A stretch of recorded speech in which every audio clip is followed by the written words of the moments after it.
Boat people, who are you? Apart from the images we see on the TV and in the newspapers, we know virtually nothing about you, and all they tell us is that you're from foreign countries and you travel in small, overcrowded boats. So if we know so little about you, how can we tell if you're a threat to our country or not? The politicians and media found this easy, but we must not follow their lead. It is impossible to judge someone or something for that matter that you do not know or understand. That is why I, Adam Charney, have created this documentary on behalf of Top Up News to investigate the true identity of boat people. I will start this investigation with an interview with a real-life boat person. Who are you? Yeah, I am Suadung. How did you get to Australia? I came to Australia as the refugee. Initially, I left my country by boat.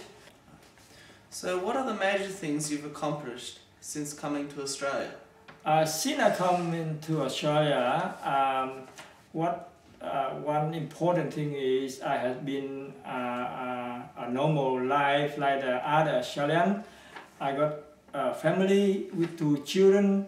I have been educated. I got a degree and I got a job, and my life like the other normal Australian. So do you consider Australia as your home? Yes, I am. I always think that Australia is my home. Do you think Australia should learn more about the people that come to live in this country, such as their culture and traditions?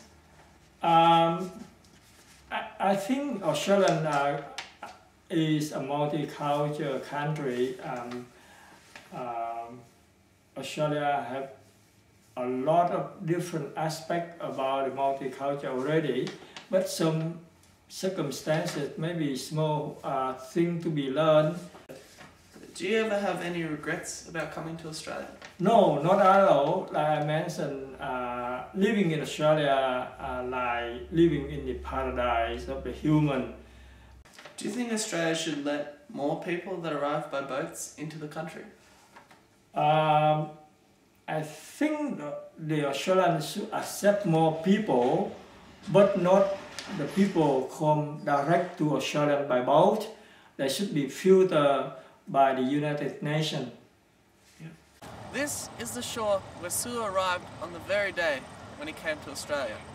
The following scenes are a reenactment of how that took place.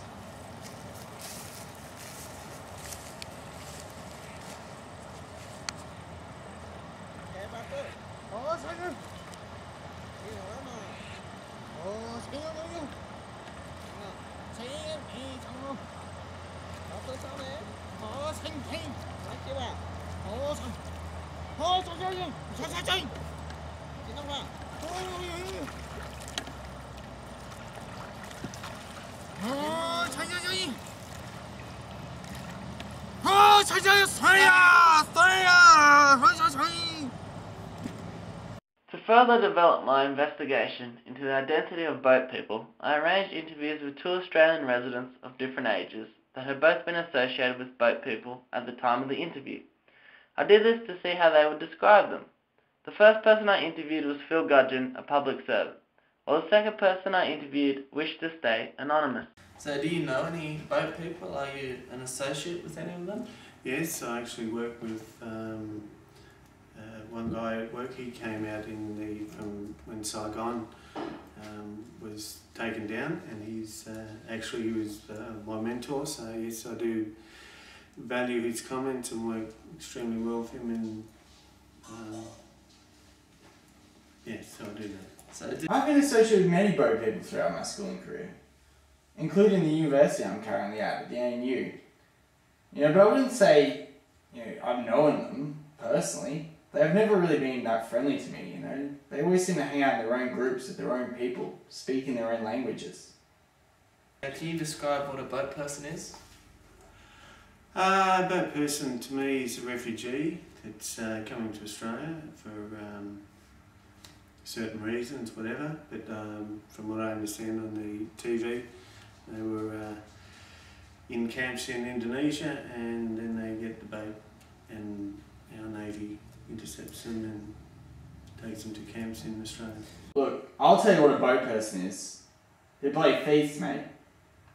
They come in here and they take our jobs and our places. You know the university can't even run without international student funding? That's ridiculous, right? So what is your opinion of boat people? Look, I guess it varies a bit. That sometimes it seems that people come here for a reason, other people come here for convenience, or they, or can I use the term, jump the queue if they pay some money, and then they seem to get on a boat and get preferential treatment. Yep. What do you think my opinion is? They come in here, they take out jobs. You know, ANU can't even run. You know, the Australian universities can't even run without international student funding now. You know, how does that make me feel?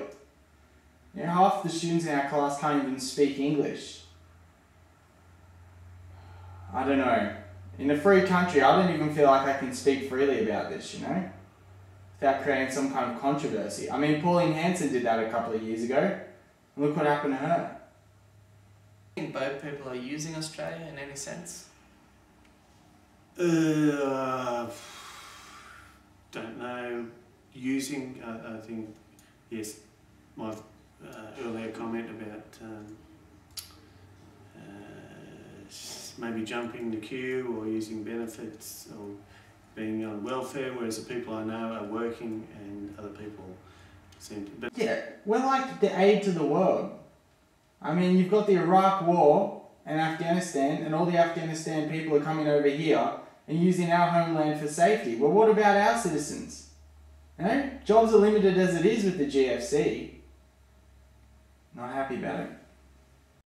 Now that I've finished my investigation into the true identity of boat people, it is your job to take what you've learnt and create your own opinions. I leave you now with the extreme views of Tony Abbott, whose ignorance should encourage you to think for yourself, as it highlights that he, along with many other politicians and media sources, are no more wiser, if not less wiser, than the individual.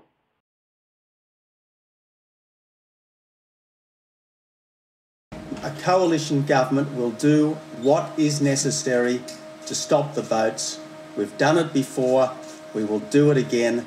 Stop the boats we must, stop the boats we will. Never thought I'd see the day.